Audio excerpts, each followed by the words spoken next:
सूक्ष्म वेद बचे साहिब का, सोहन सासत सबगीरी।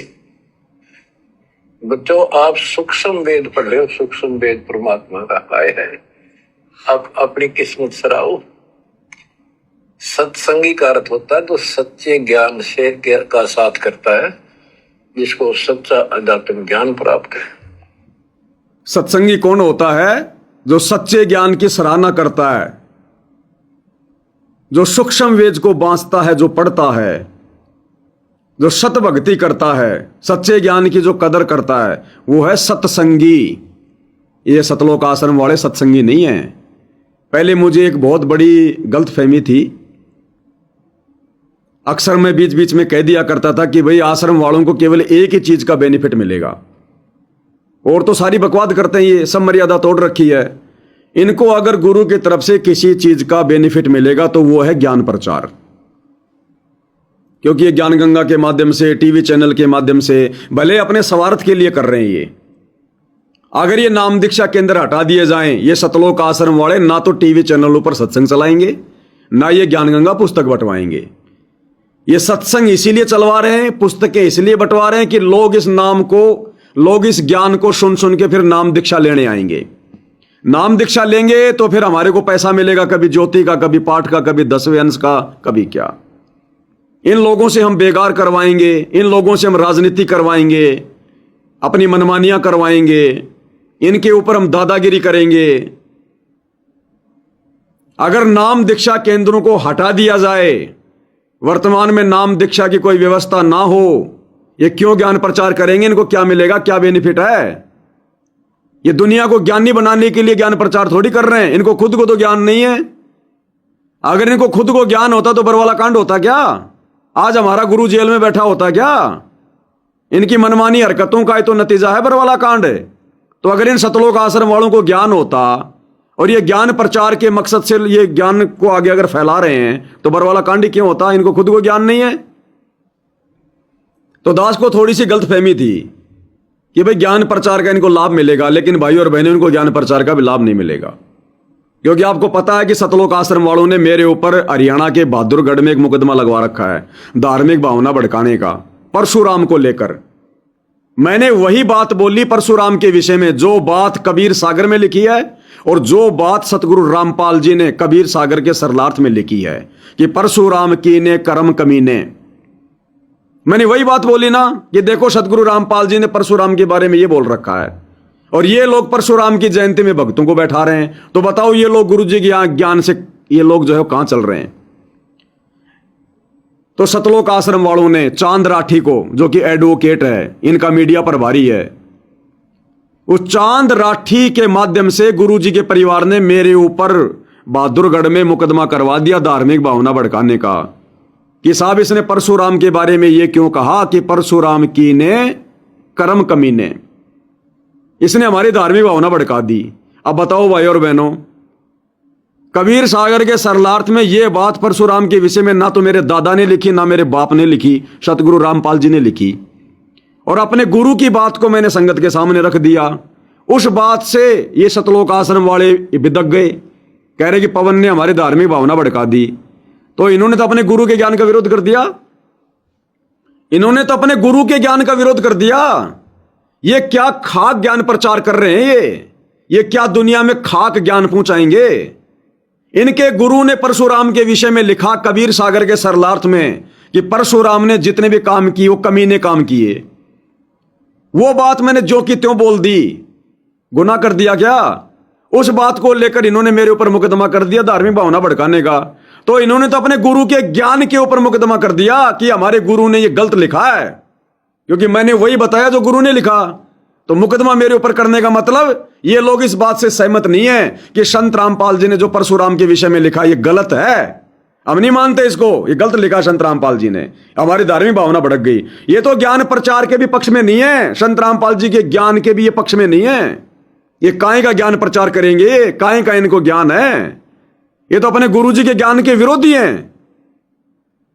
इतिहास बन रहा है, दुनिया थूकेगी तुम्हारे मुंह पर आने वाले समय में। मेरा कुछ नहीं बिगड़ना, मेरा कुछ नहीं बिगड़ेगा, चाहे 50 मुकदमे कर दो।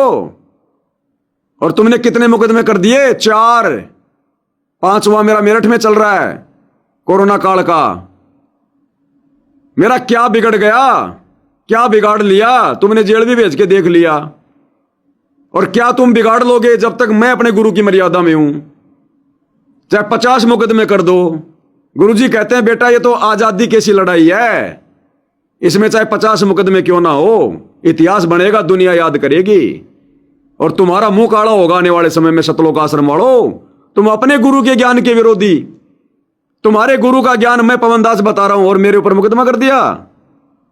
तुम काहे का ज्ञान प्रचार के तुम जो है वो पक्ष में हो, सिर्फ दिखावा कर रहे हो पुस्तक बंटवाने का, टीवी चैनल पर सत्संग चलाने का।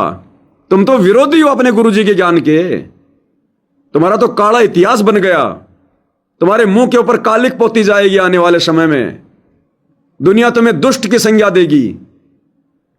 अपने गुरु के ज्ञान के विरोधी।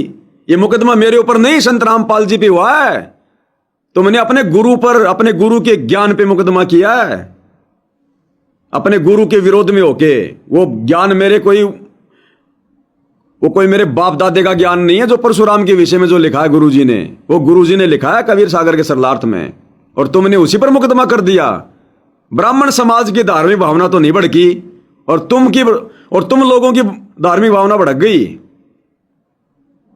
मुंह काला होगा तुम लोगों का आने वाले समय में, मुंह काला, बोलने के लायक नहीं रहोगे तुम। क्या कह रहे परमात्मा जी?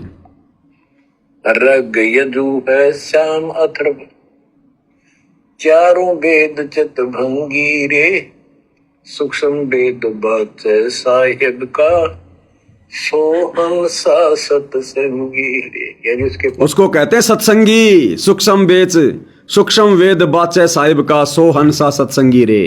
तो मैंने तो अपने गुरु के द्वारा लिखी गई सूक्ष्म वेद पर आधारित वो पुस्तक कबीर सागर का सरलार्थ खोल के दिखाई थी, और तुमने अपने गुरु के वचनों पर मुकदमा कर दिया।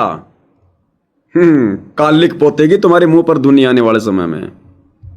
चारों वेद चित भंगी रे, सूक्ष्म वेद बात साहिब का, सोहम सा सत्संगी रे। यानी उसके पास सच्चा ज्ञान है, सच्चा अध्यात्म ज्ञान है, जो सूक्ष्म वेद को पढ़ता सुनता है पूरे गुरु से। गुरु बिन का पढ़ना जो थोथा बुछड़े किसाना, गुरु बिन वेद पढ़े जो प्राणी, समझ अनुसार रहे ज्ञान। ये सूक्ष्म वेद जो दास पढ़ के सुना रहा है, और वो दूसरे वेद है। तो ना तो यो समझ में आया किसी के सूक्ष्म वेद। परमात्मा ने तो दिया ही था मेरे गुरुदेव को, संत गरीबदास जी को, इनके अतिरिक्त किसी का समझ नहीं आया कि गुरु बिन वेद पढ़े जो प्राणी, समझे न सार रहे ज्ञान। तो आज आप पर जो कृपा हुई है बच्चा, छोटी नहीं है। आप याद रखो ये सारा धोखा है।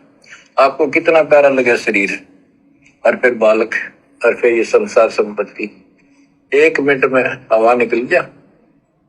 क्या खाक है ये? ठीक है, ये सब कुछ तेरा है, मालिक की भक्ति करता रहे, फिर इसको कोई जोखिम नहीं। जीव इतने निर्भय जीव है, मरा जब निशंक मरे। तो गरीबदास जी कहते हैं भगवान की शरण में फिर कोई समस्या नहीं आएगी। अलंकार अग है अनुरागी, दृष्टि मुष्टि नहीं आवरे, अकलोक का भेद न जाने, 4 वेद के गावरे। एक मानसिक बीमार और आ गया, एक से तो निपटे नहीं, उससे पहले और आ गया एक भाई। कौन है ये? कमल चौपाल। पवन गद्दार के चेलो, एक बात याद रखना, मैनेजमेंट में और इस गद्दार में कोई अंतर नहीं है, बाकी आपकी मर्जी। अरे एक आधा कोई पॉइंट तो बता, कौन से पॉइंट पे हम गलत चल रहे हैं? वो गद्दारी वाला कोई एक आधा कोई बात तो बता मेरे भाई, कोई प्रमाण तो दे, कोई सबूत तो दे। ये सारे बीमार हमारे लाइव में क्यों जुड़ने लग गए? गुरुजी एक सत्संग में बताते हैं कि शुरू में जब उन्होंने अपना ज्ञान प्रचार करना शुरू किया तो ज्ञान से तो कोई आ नहीं रहा था, और परमात्मा ने लोगों को जोड़ना था एक बार कि भाई ये कम से कम आए तो सही, सुने तो सही। तो किसी की भैंस बीमार, किसी का छोरा बीमार, किसी की छोरी बीमार, कोई खुद भूत प्रेत की बाधा से बीमार, तो ज्यादातर बीमार आने लग गए। और जब वो ठीक हो जाते तो दूसरे लोगों को लाते जो बीमार थे उनको। तो एक सत्संग में गुरुजी ने कहा, अरे सारे बीमार आने लग गए, कोई ढंग का भगत कोई आता नहीं कोई नाम लेने, सारे बीमार आ रहे हैं। और ये पवन दास के लाइव में सारे मानसिक बीमार जुड़ रहे हैं। अब ये क्या लाइव देख रहे हैं, क्या इनकी समझ में आ रहा है? मेरे तो समझ से बाहर है। अरे तू इतने देर से लाइव देख रहा है, इतने दिनों से तू लाइव देख रहा होगा, आज से तो मेरे को तू जानता नहीं होगा भाई कौन है कहां का है पता नहीं। तेरे इतना भी नहीं समझ में आ रहा हम क्या बोल रहे हैं, क्या समझाना चाह रहे हैं, साथ संगति क्या है क्या नहीं है।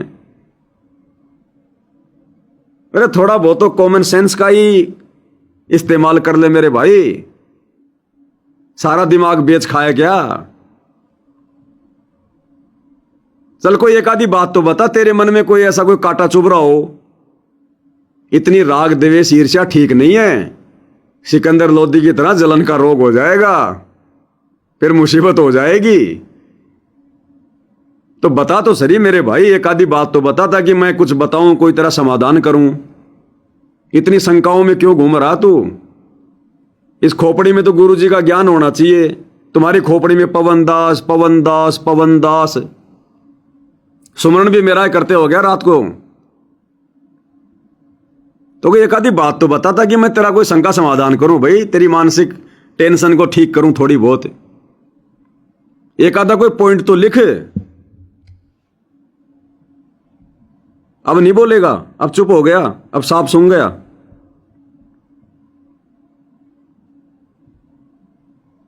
अरे भेज दे फटाफट मेरे भाई, या तेरा रिचार्ज खत्म हो गया।